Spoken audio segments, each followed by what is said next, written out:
একটা দেশ ডেভেলপড আপনারা তখনই বুঝতে পারবেন যখন মানুষের মধ্যে এরকম মেন্টালিটি চলে আসে।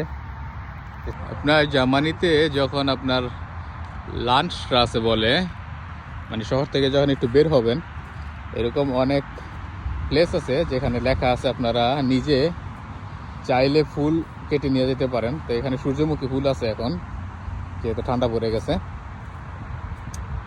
তো এরকম বিভিন্ন ফুল গাছ, সূর্যমুখী থেকে শুরু করে ডালিয়া, তো যে যার মতো যতটুকু ফুল দরকার হয় নিয়ে যায়। এবং এখানে প্রাইজও দেওয়া আছে, ওই টাকা ওই অনুযায়ী দিয়ে দিলেই হয়।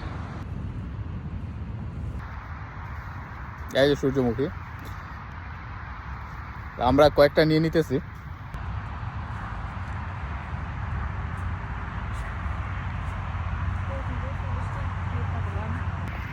আমাদের দেশে যেরকম রান্না করার জন্য সয়াবিন তেল ইউজ করা হয়, এখানে জার্মানিতে ম্যাক্সিমামই আপনার জনেনব্লুম অয়েল বলে এই সূর্যমুখী তেলটাই রান্না করার ক্ষেত্রে ব্যবহার করে থাকে। সব কিছুই চলে আপনার এখানে বিশ্বাসের উপর। আমাদের দেশে হইলে হয়তো বা ক্ষেত শুদ্ধ নিয়ে যেত, তারপরও পাহারা দিয়ে রাখা যায় না। এরকম মেন্টালিটি চেঞ্জ হতে আমাদের অনেক সময় লাগবে। এখানে ছুরি রেখে দিয়েছে, আপনারা ছুরি নিতে পারবেন। তারপরে এখানে প্রাইস দেওয়া আছে।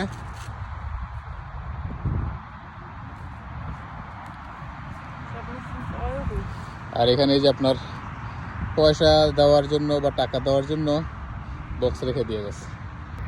আমরা এখন এই যে 5টা সূর্যমুখী নিয়ে নিলাম, কারণ সব দিকে যেহেতু ওয়েদার আপনার অন্ধকার অন্ধকার হয়ে থাকে, তো বাসায় একটু ফুল থাকলে মন মাইন্ডও ভালো থাকে।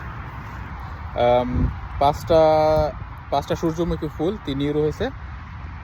তো আমি সেটা এখানে দিয়ে দিচ্ছি।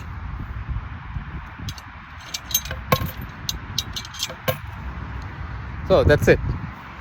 তা এখানে সেলফ সার্ভিস, মানুষের ঝামেলায় কোনো কিছু ঝামেলা নাই। তো দেখা হবে নতুন কোনো জায়গায়, নতুন কোনো প্লেসে। সে বুঝতে